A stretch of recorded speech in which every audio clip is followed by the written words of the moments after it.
नमस्कार, मैं हूं प्रमोद और आप देखना शुरू कर चुके हैं दिसड़कनामा.com। इस वक्त मैं मौजूद हूं डबवाली में और अब मेरे साथ भारतीय जनता पार्टी युवा मोर्चा के प्रदेश अध्यक्ष हैं अक्षित दहिया। आज डबवाली पहुंचे, हम उनसे चर्चा करते हैं। सर, क्या कुछ कहना चाहेंगे? आज युवाओं की आवाज़ बन करके डबवाली पहुंचे हैं, क्या कुछ कहेंगे?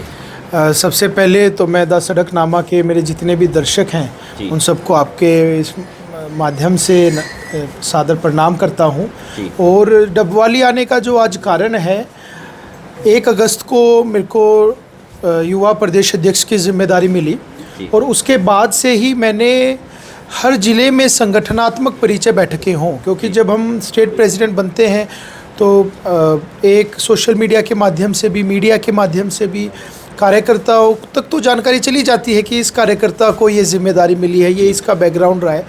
लेकिन वो हज़ारों कार्यकर्ता जो हमारी ताकत है, जो संगठन को एक नई दिशा दे रहे हैं, विशेषतः युवा कार्यकर्ता, उनसे मैं उनके बारे में भी जानूं और वो अपना परिचय मुझसे करें, व्यक्तिगत परिचय उनसे हो। तो इसके लिए हमने संगठनात्मक परिचय बैठकें प्रत्येक ज़िले में करने का निर्णय किया। कल 12 अगस्त से हमने इसकी शुरुआत करी। हिसार और फतेहाबाद 2 ज़िलों में कार्यक्रम हुए। संगठन की दृष्टि से हमारा डबवाली और सिरसा दोनों अलग अलग ज़िले हैं, तो अभी सुबह हम डबवाली ज़िला में आए हैं। यहाँ हमारे जो युवा कार्यकर्ता हैं उनके साथ हम परिचय बैठक करेंगे और उसके बाद सिरसा जाएंगे। तत्पश्चात फिर हम हांसी, जींद, गोहाना, ऐसे पूरा 25 तारीख तक हम प्रयासरत 27 के 27 जो हमारे संगठन के ज़िले हैं उनमें हम सभी ज़िलों में परिचय बैठकें करेंगे। सर, क्या कहेंगे, क्योंकि डबवाली क्षेत्र है वो बिल्कुल पंजाब और राजस्थान की सीमा के साथ लगता हुआ है, या ये कहेंगे कि यहीं से हरियाणा की शुरुआत होती है और आप भी कार्यक्रम यहीं से शुरुआत कर रहे हैं। और बीजेपी भी यहाँ काफ़ी लंबे टाइम से, क्योंकि बीजेपी के लिए सूखा क्षेत्र कहा जाता है, क्योंकि चौटाला का गढ़ का है ये एरिया, यहाँ पे भी इनेलो के विधायक है। तो निकट भविष्य में आपको लगता है कि यहाँ पर भारतीय जनता पार्टी है वो मजबूती से आगे बढ़ेगी इस क्षेत्र में?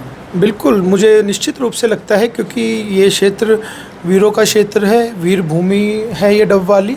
और इस वीर भूमि में जो हमारे युवा हैं उनके अंदर राष्ट्र प्रथम की भावना है।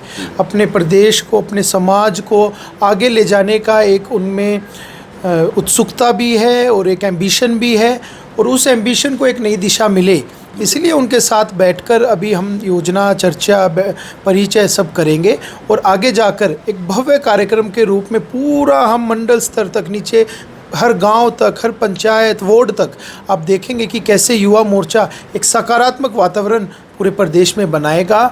और जहां तक रही बात गढ़ की, ठीक है, एक परिवार, कुछ परिवारों का एक विशेषता, एक परिवार को तो हम नहीं बोले, कुछ परिवारों का एक इन्फ्लुएंस हरियाणा की राजनीति में रहा है। लेकिन जैसे अभी मेरा निर्णय हुआ है तो मैं पहली पीढ़ी हूँ जो राजनीति में है। आज तक मेरे परिवार में किसी ने सरपंच तक का चुनाव नहीं लड़ा, तो मुझे दिल्ली यूनिवर्सिटी का प्रधान बनाया, अभी बीजेपी यूथ का प्रधान बनाया।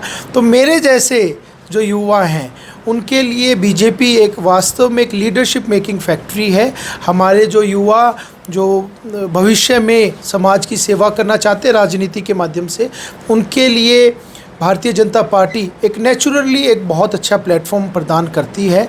और जब ये विषय नीचे तक जाता है तो निश्चित रूप से युवाओं की सहभागिता भी ज़्यादा होती है और वो काम भी बड़ी उत्सुकता से करते हैं। तो इन दिनों चूँकि युवाओं के काफ़ी मुद्दे हैं और कल भी मुख्यमंत्री ने भी पंचकुला में युवाओं को मुद्दों को लेकर के चर्चा करी। प्रधानमंत्री भी लगातार लाइव आकर के, जैसे जैन जी हेलो फ्रेंड्स करके संबोधित कर रहे हैं। ये जंतर मंतर के बाद से सब कुछ हो रहा है, आपको लगता है कुछ? मुझे देखिए, ऐसा नहीं लगता कि जंतर मंतर के बाद से हो रहा है। हमने देखा कि माननीय प्रधानमंत्री जी, मुख्यमंत्री जी एक डायरेक्ट कनेक्ट करते हैं हमारे समाज से और विशेषतः युवाओं से। और मैं तो उसका जीता जागता उदाहरण हूँ। 2019 में मैं मात्र 20 साल का था और सबसे युवा दिल्ली विश्वविद्यालय छात्र संघ का अध्यक्ष मुझे बनाया था। उस समय तो कोई ऐसा विशेष जैन जी का मुद्दा था नहीं कि हमने छात्र संघ की टिकट सबसे युवा कार्यकर्ता को देनी है। अभी मैं युवा प्रदेश अध्यक्ष बना हूँ तो मात्र 27 वर्ष मेरी उम्र है। इसमें भी मेरे को सबसे युवा प्रदेश अध्यक्ष युवा मोर्चा का पार्टी ने बनाया है। तो ये नेचुरली हमारी पार्टी की, क्योंकि ताकत ही हमारे युवा साथी हैं और वो युवा साथी जो पहली बार राजनीति में आए हैं वो और बड़ी ताकत हैं, तो उनको नेचुरली प्रोत्साहन मिलता ही है, उनसे बात होती ही है। और उससे अलावा भी क्योंकि एक कलेक्टिव एफर्ट सबकी रहती है, सिर्फ राजनीतिक क्षेत्र नहीं, शिक्षा के क्षेत्र में आप देखिए बिना खर्ची बिना पर्ची कितना बड़ा विषय, खेल के क्षेत्र में आप देखेंगे तो अभी भी माननीय प्रधानमंत्री जी ने कॉमनवेल्थ में जो मेडल्स आए हैं उनके साथ डायरेक्ट संवाद किया, और वो ये नहीं किया इस प्रोटेस्ट के बाद किया। आपने देखा 12 साल से निरंतर ये एक ऐसी कंटिन्यूटी है जो उन्होंने बनाए रखी है, तो वो खिलाड़ियों से भी संवाद करते हैं। तो ये संवाद प्रक्रिया हमारे पार्टी के नेताओं का एक नेचुरल इंस्टिंक्ट है, तो ये निरंतर चलता रहता है और आगे भी ऐसे ही चलता रहेगा। सर, छात्र संघ चुनाव भी एक छात्रों का बड़ा मुद्दा है। जेजेपी के जो युवा अध्यक्ष हैं दिग्विजय सिंह चौटाला, वो भी कहते हैं कि उन्होंने पिछले दिनों अल्टीमेटम भी दिया कि छात्र संघ चुनाव है वो जो बहाल किए जाने चाहिए और वो जो है होने चाहिए हरियाणा में, नहीं तो सरकार को उन्होंने अल्टीमेटम दिया कि हम इस मुद्दे को जो है सड़कों पे लड़ेंगे। देखिए, छात्र संघ चुनाव निश्चित रूप से युवाओं के लिए, विद्यार्थियों के लिए एक लीडरशिप अपॉर्चुनिटी होती है, और मैं खुद छात्र संघ चुनाव की परिपाटी से निकला हूँ, तो हमारी पार्टी भी इसका समर्थन करती है, और हमारी पार्टी अभी फिजिबिलिटीज़ और वो सब चीज़ें तय करके इस पर निश्चित रूप से सकारात्मक दिशा में विचार करेगी। पहले भी एक 2018 में, क्योंकि लंबा समय चौटाला सरकार भी रही, कांग्रेस सरकार भी रही, तो वो तो छात्र संघ चुनाव बहाल नहीं कर पाए अपनी खुद की सरकारों में।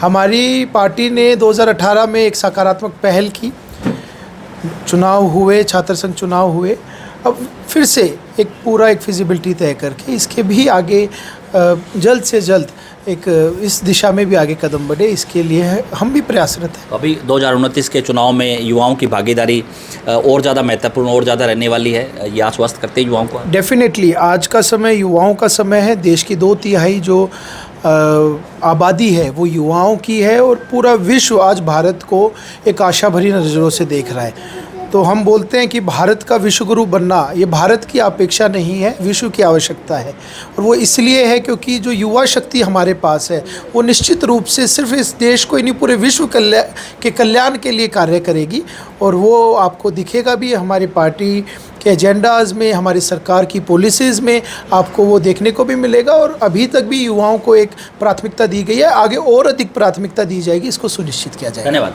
हमारे साथ जुड़े भारतीय जनता पार्टी युवा मोर्चा के प्रदेश अध्यक्ष अक्षित दहिया। ज़्यादा से ज़्यादा इस वीडियो को आप शेयर जरूर कर दीजिए, और कमेंट सेक्शन में आप अपनी राय जरूर दीजिए कि इस पूरे इंटरव्यू को लेकर के आप क्या सोचते हैं। बहुत बहुत शुक्रिया।